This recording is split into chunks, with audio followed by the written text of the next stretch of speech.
दोस्तों, सभी के मन में कभी ना कभी अशांति जरूर आती है। हम कितना भी कोशिश करें, पर विपरीत परिस्थिति में हमारा मन शांत नहीं होता है, जिसके कारण हमारा जीवन दुख, तनाव से भरने लगता है। जीवन की शांति, खुशियाँ कहीं खो जाती है। मन को शांत कैसे किया जाए, आज हम इस कहानी के माध्यम से जानेंगे। तो वीडियो को अंत तक बिना स्किप किए देखिएगा। यह बहुत ही प्रसिद्ध कहानी है। आज से लगभग 1500 साल पहले भारत में एक बौद्ध भिक्षु रहा करते थे। उनका नाम था बोधिधर्मा। पूरे बौद्ध धर्म के इतिहास में गौतम बुद्ध के बाद अगर कोई सबसे ज़्यादा प्रभावशाली और प्रसिद्ध बौद्ध भिक्षुक हुए तो वह थे बोधिधर्मा। गौतम बुद्ध के बाद बोधिधर्मा ने ही बौद्ध धर्म को सबसे ज़्यादा फैलाया था। वह बोधिधर्मा ही थे जो बौद्ध धर्म को भारत से चीन ले गए थे, जो बाद में बहुत प्रसिद्ध हुए। फिर यह चाइना से होता हुआ जापान, कोरिया और दक्षिण पूर्व एशिया के कई देशों में फैल गया। उस समय चीन में जो सम्राट था उनका नाम था वू। वू सम्राट ने गौतम बुद्ध और उनके शांति के विचारों के बारे में बहुत कुछ सुन रखा था और वह उनसे बहुत प्रभावित भी था।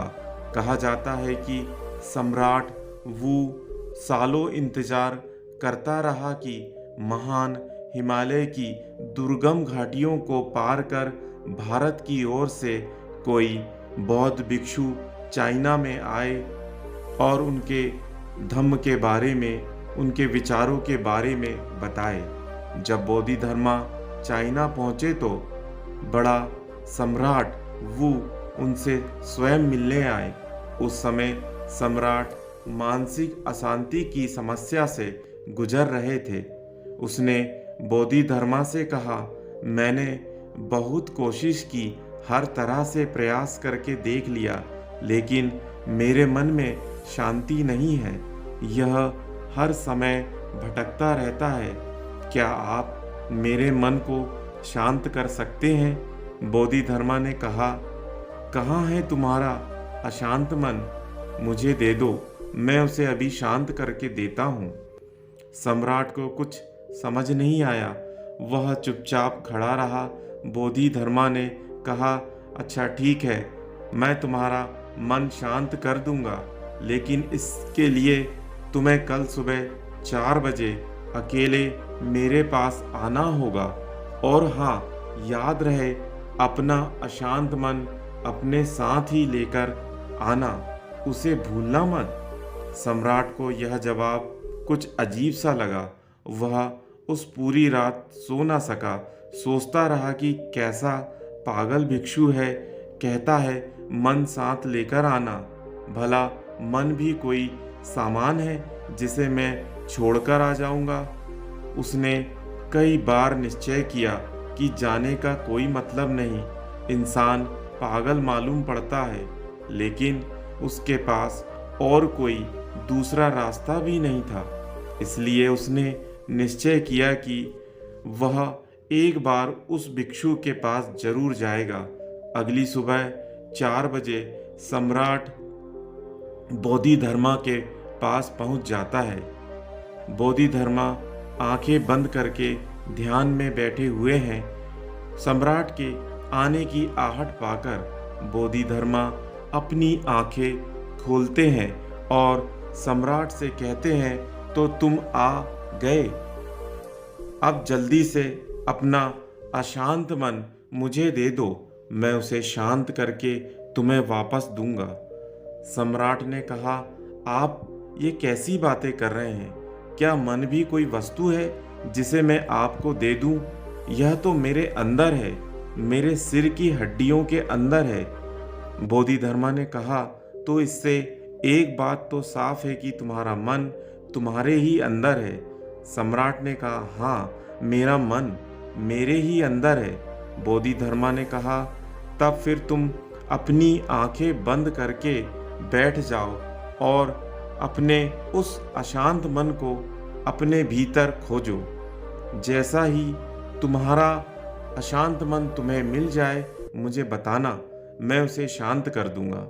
बोधिधर्मा का यह जवाब भी सम्राट को अजीब लगा, लेकिन वह कर भी क्या सकता था। उसने अपनी आंखें बंद की और अपने मन में उठने वाले विचारों को देखने लगा। वह अपने अशांत मन को खोजने का प्रयास करता रहा। वह जितना अपने अंदर गया, वह उतना ही अपने मन को खोजने में असफल रहा। कुछ घंटे गुजर गए, सूरज निकल आया था। सम्राट ने अपनी आंखें खोली। बोधिधर्मा ने पूछा, मिला तुम्हारा अशांत मन? सम्राट ने सिर को ना में हिलाकर इशारा किया। बोधिधर्मा ने कहा, ठीक है, कल सुबह फिर आना और दोबारा अपने मन को ढूंढने का प्रयास करना। सम्राट वहां से चला जाता है। अगली सुबह 4 बजे फिर सम्राट बोधिधर्मा भिक्षु के पास आता है और बोधिधर्मा दोबारा सम्राट को आंखें बंद करके बैठ जाने को कहता है। सम्राट दोबारा अपनी आंखें बंद करके अपने अंदर दोबारा अशांत मन को खोजने का प्रयास करता है। वह जितना अपने अंदर डूबता चला जाता है, वह उतना ही अपने मन और विचारों से दूर होता चला जाता है। आज सम्राट को बैठे बैठे दोपहर हो गई थी। अब उसने अपनी आंखें खोली तो बोधिधर्मा ने पूछा, मिला तुम्हारा अशांत मन? सम्राट ने फिर सिर को हिलाकर ना में उत्तर दिया। अगले दिन फिर सुबह 4 बजे बोधिधर्मा के पास सम्राट फिर आते हैं और बैठकर अपने अशांत मन को खोजने का प्रयास करते हैं। आज सम्राट को बैठे बैठे शाम हो जाती है। जाते वक्त बोधिधर्मा ने फिर पूछा, तुम्हारा अशांत मन कहाँ है? सम्राट ने फिर सिर को ना में हिलाकर अपना उत्तर दिया। बोधिधर्मा ने कहा, ठीक है, कल सुबह फिर आना। आज सम्राट सुबह 4 बजे ना आकर सुबह 3 बजे ही वह बोधिधर्मा के पास पहुंच जाता है और वहां बैठकर अशांत मन को अपने भीतर खोजने लगता है। पूरा दिन गुजर जाता है और पूरी रात भी गुजर जाती है, लेकिन सम्राट अपनी आंखें बंद किए अपने अशांत मन को खोजता रहता है। बोधिधर्मा भी सम्राट के पास बैठ जाते हैं। वह जितना अपने अंदर उतरता गया, वह उतना ही अपने मन को खोजने में असफल रहा। वह समझ चुका था कि अंदर मन जैसा कुछ नहीं है, यह केवल विचारों का एक समूह है जिसे हम मन कहते हैं। अगर विचार है तो मन है, अगर विचार नहीं है तो मन भी नहीं है। जब अंदर मन जैसा कुछ है ही नहीं तो इसके साथ कुछ भी नहीं किया जा सकता। जिसे हम मन कहते हैं, यह तो सिर्फ वह विचार है जो हमारी अवचेतन अवस्था में हमारे भीतर उठते रहते हैं। अगर हम हमारी चेतना में आ जाएं और जागरूक होकर जीने लगे तो यहाँ विचार जैसा कुछ नहीं रह जाता, और जब विचार नहीं तो मन भी नहीं। अब वह समझ चुका था कि बोधिधर्मा उससे बार बार यह क्यों कह रहे थे कि अपना मन मुझे दे दो, क्योंकि वे जानते थे मन जैसा कुछ होता नहीं। सम्राट ने अपनी आंखें खोली। बोधिधर्मा ने पूछा, मिला तुम्हारा अशांत मन? सम्राट ने कहा, अशांत मन तो नहीं मिला, लेकिन वह शांति जरूर मिल गई जिसकी मुझे तलाश थी। मैंने जब तक मन की तलाश नहीं की थी तब तक मैं बहुत परेशान रहता था, लेकिन जब मैंने तलाश की तब पाया कि मन जैसा कुछ होता ही नहीं। बोधिधर्मा ने कहा, जब भी तुम्हें अशांति महसूस हो तब आंखें बंद करके बैठ जाना और अपने अंदर देखना यह अशांति कहाँ है। और तुम्हारे अंदर कोई अशांति नहीं मिलेगी, लेकिन हाँ, जब तुम खोजो तो तुम्हें तुम्हारे भीतर एक ऐसा इंसान जरूर मिलेगा जो बहुत ही शांत चित्त और स्थिर है। जैसा कि सम्राट ने महसूस कर लिया था कि मन कुछ और नहीं बल्कि हमारे विचार ही मन है। हम अपने विचारों पर नियंत्रण करके अपने मन को नियंत्रित रख सकते हैं।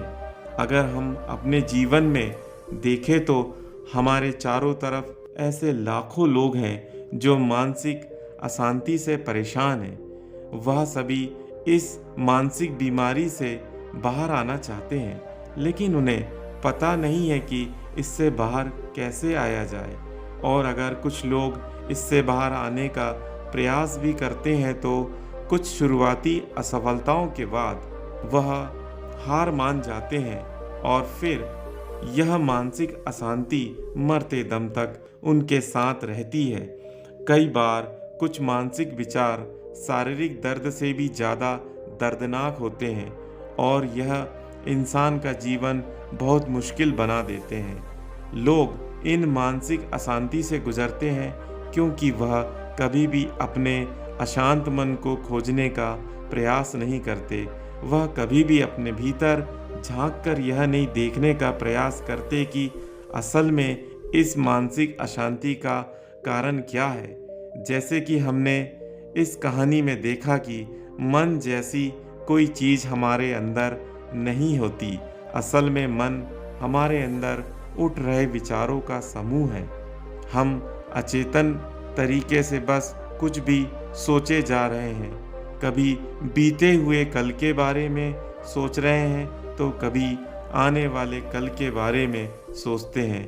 इन विचारों की भागादौड़ी में हम यह भूल ही चुके हैं कि जीवन ना तो भूतकाल में है और ना ही भविष्य काल में है। जीवन तो वर्तमान काल में है, इसी पल में है जिसे हमने जीना ही छोड़ दिया है। अगर हम अपनी चेतन अवस्था में रहना सीख जाए, जागरूक होकर अपने अंदर चलने वाले विचारों को देखना शुरू कर दें तो धीरे धीरे हमारे अंदर उठने वाले विचार कम होना शुरू हो जाएंगे, क्योंकि तब विचारों को उत्पन्न होने का समय नहीं मिल पाएगा। क्योंकि हमारा मन ज़्यादा तभी सोचता है जब यह अचेतन अवस्था में होता है। इसलिए जैसे जैसे हमारी जागरूकता बढ़ती जाती है, हमारे विचारों की उठने की तीव्रता कम होती चली जाती है। और जब हम विचार शून्य हो जाते हैं तो हमारा मन गायब हो जाता है और यह हमारे लिए मुसीबत नहीं बल्कि खुशी और शांति का स्रोत बन जाता है। इसलिए अब से जब भी आप अपने जीवन में अशांति या किसी प्रकार का दुख महसूस करें तो चुपचाप आंखें बंद करके बैठ जाएं और अपने अंदर उठने वाले विचारों को देखना शुरू कर दें। इन उठते हुए विचारों को रोकने की कोशिश ना करें, बस उन्हें आने और जाने दें और ना ही इन विचारों में उलझे। आप इन्हें बस ऐसे देखें जैसे आप किसी सड़क के किनारे खड़े हैं और आती जाती गाड़ियों को, लोगों को देख रहे हैं। गाड़ियाँ आती जाती हैं, लोग आते जाते हैं, ऐसे ही विचार आएंगे और जाएंगे। उनको बस देखते रहना है। समय के साथ धीरे धीरे यह विचार आना बंद हो जाएंगे और अंत में आप खुद को एक ऐसे इंसान के रूप में पाओगे जो अंदर से एकदम स्थिर और शांत है। दोस्तों, ऐसे ही जीवन को बदलने वाली वीडियो देखने के लिए हमारे चैनल को सब्सक्राइब जरूर करें। वीडियो को अंत तक देखने के लिए आपका बहुत बहुत धन्यवाद। साधुवाद। नमो बुद्धाय।